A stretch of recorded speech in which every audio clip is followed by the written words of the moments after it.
E essa própria questão que envolve algum tipo de distúrbio, algum problema emocional, muitas vezes são coisas que não são aparentes, né? Em alguns momentos a pessoa pode até... Isso é importante que você está dizendo.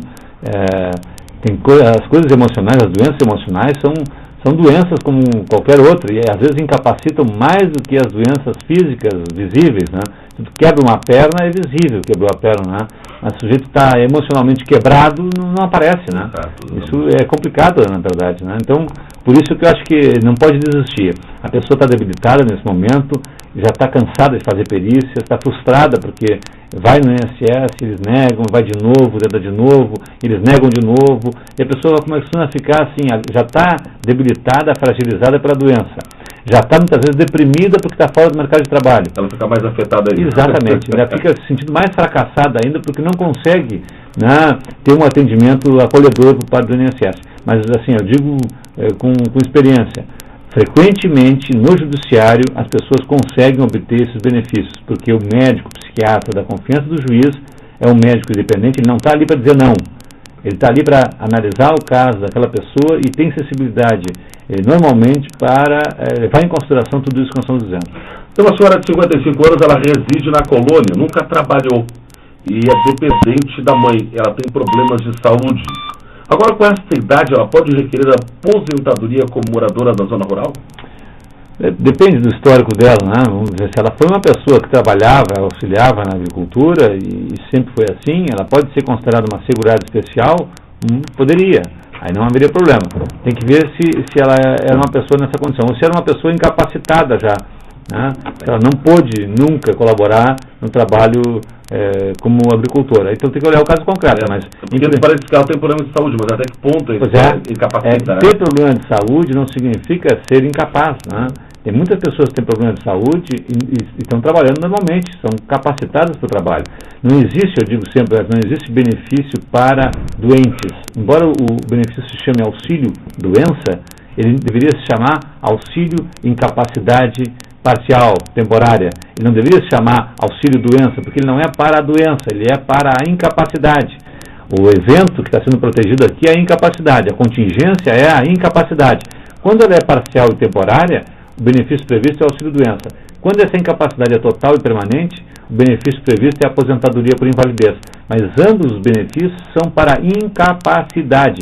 E é isso que tem que constar no atestado, Edson. Eu insisto isso porque eu vejo que as pessoas muitas vezes não conseguem obter o benefício porque não está explicitado isso no atestado. E os médicos que estão nos ouvindo, eles não têm que botar o que eles não acreditam, eles têm que botar a verdade que eles acham para aquele caso. Mas eles precisam saber que se eles não colocarem que a pessoa está incapacitada, óbvio, quando eles acharem que ela está incapacitada, é que eles têm que colocar isso, mas quando eles acharem que a pessoa está incapacitada, tem que colocar no atestado, porque é isso que abre a possibilidade da pessoa ir para a perícia.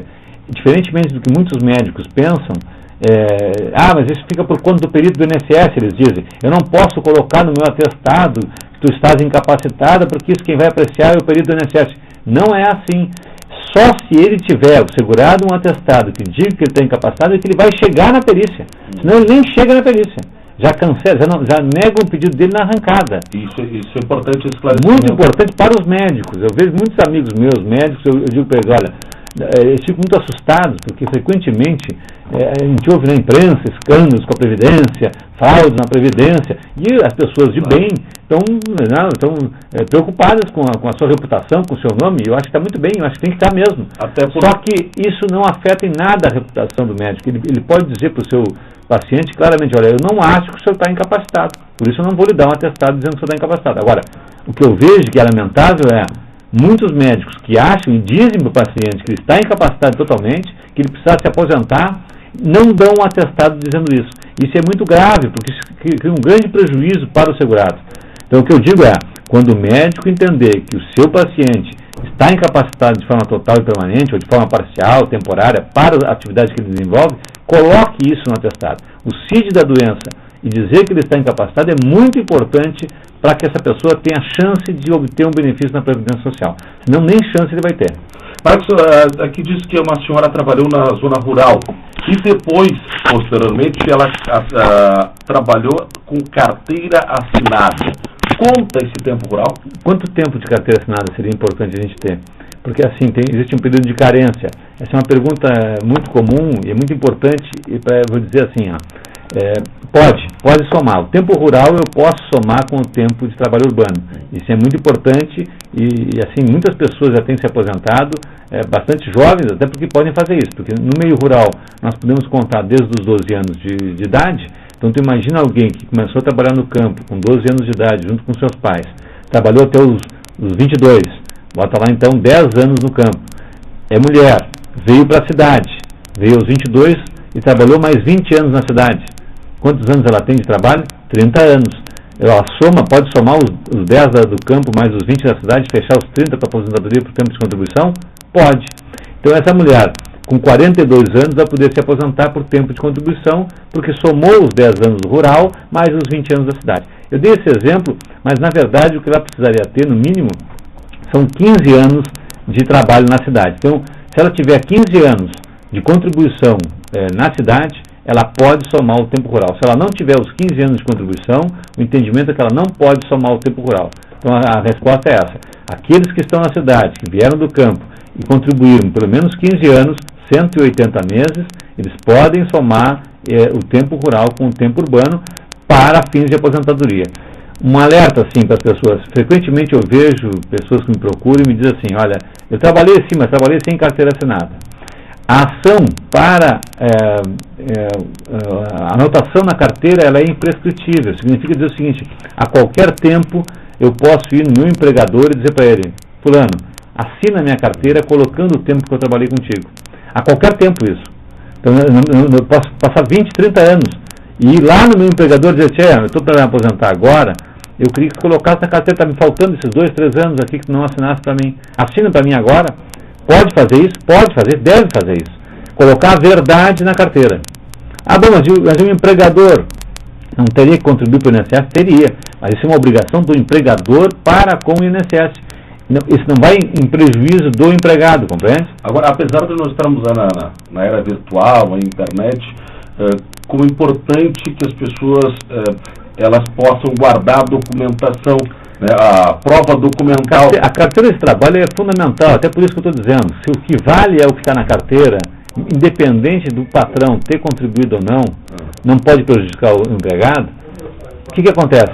A carteira é a vida laborativa da pessoa. Então eu sempre indico, as pessoas vão no Rocha Brito, no serviço registral aqui de Pelotas, registrem a sua carteira. Por quê? Porque eu fico com uma pena horrível quando as pessoas perdem a carteira. Perdendo a carteira, às vezes a pessoa perde anos de vida que estão ali, anos e anos de vida que estão ali, porque o patrão não contribuiu para o INSS, ele tinha a carteira que poderia fazer a prova contrária e fazer valer esse tempo no judiciário, mas ele perdeu a carteira. Então ele perdeu todos aqueles anos de trabalho. Pode acontecer o seu caso da empresa ter contribuído regularmente, mas não, um problema no sistema. E o problema no sistema, às vezes acontece também, pode acontecer também. Ou a empresa que contribuiu regularmente... Se contribuiu regularmente, vai estar lá no INSS, a contribuição, e aí vale o que está lá no INSS. Certo. A minha preocupação que eu vejo todos os dias é que frequentemente o empregador não contribui regularmente e aquele trabalhador se vê prejudicado porque não pode contar aquele tempo porque não tem a carteira e não há contribuição no INSS. Se ele tivesse a carteira, valeria a carteira. Então, todo cuidado é pouco com a carteira e se quiserem, para segurança, registrem a carteira no Rocha Brito, que vale a pena, é um custo pequeno para um benefício muito grande ali. A pensionista de 58 anos recebe do marido, tem um tempo de desconto em carteira. Pode pagar como autônoma para completar a idade e depois requerer a aposentadoria e não perder a pensão? Eu não entendi bem a pergunta. Ela é pensionista, mas ela tem um tempo de desconto. Certo. Tá? Ela está perguntando se ela pode pagar. Claro que sim. Ela pode pagar e depois requerer a aposentadoria, ficar com a pensão do marido e a aposentadoria. Claro que sim, é muito boa pergunta, também é uma dúvida que persiste, né? Não há problema nenhum da pessoa ser pensionista e aposentada. Pensionista significa que ela era dependente economicamente do morto, que deixou a pensão para ela. Nada impede que ela pegue uma parte até dessa pensão e comece a contribuir para ela e logo ali adiante se aposente também. Vai ficar com as duas, não vai perder. Não vai perder. É uma dúvida que as pessoas muito frequente. Muito frequente. Sabe por quê? Porque há um engano, há uma confusão, Edson, entre benefício de prestação continuada do LOAS, da assistência social, com aposentadoria e pensão. Eu não posso somar LOAS, é benefício da previdência, da assistência social. O LOAS é que eu não posso somar com nenhum benefício. Se eu tiver um LOAS e ganhar uma pensão por morte, eu perco o LOAS. Se eu tiver um LOAS e ganhar uma aposentadoria, eu perco o LOAS. Então as pessoas confundem. Para não confundir, prestem atenção. Se a pessoa recebe um benefício que recebe o abono natalino, aquele 13º, não é LOAS, então ela não vai perder. Ela só perde aqueles benefícios que não tem o 13º, não tem o abono natalino. Aí, aquele que tem esse benefício, que não tem o 13º, aí esse benefício não pode somar com nenhum outro. Olha, aqui você trabalhou 9 anos na empresa privada, no serviço público 11 anos. Aposentou-se por invalidez, mas continua pagando o INSS, tem 57 anos de idade. Ele pode aposentar-se por idade? Não. A rigor, assim, a rigor, se ele foi aposentado por invalidez, ele não poderia estar trabalhando. Certo. Ele não poderia estar trabalhando. A rigor, a situação dele é regular. Alguém que está aposentado por invalidez não pode estar trabalhando. Porque pode a qualquer momento, então, ser cassado da aposentadoria por invalidez dele. Até é uma situação assim, Ele não era nem para estar pagando o INSS. Exatamente. Na verdade, a rigor, se fossem fiscalizar essa situação dele, ele poderia perder a aposentadoria por invalidez. Então tá bem. Aqui, funcionário público aposentado, mas continua trabalhando e continua descontando. Ele perde esses descontos? Funcionário público? Funcionário público está aposentado, continua trabalhando e ele continua descontando. Não, esse aí sim, esse está contribuindo pelo regime geral agora, pelo que eu entendi. Ele está contribuindo para o INSS agora.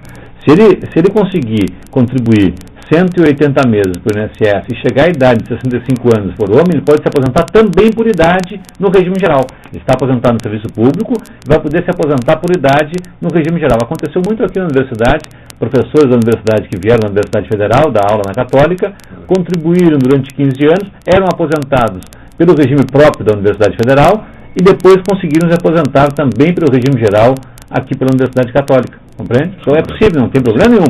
Eu posso me aposentar pelo município, pela União, pelo Estado do Rio Grande do Sul e pelo regime geral. Pelos regimes próprios e mais pelo regime geral. Não há problema nenhum. Aliás, é uma boa estratégia para ele.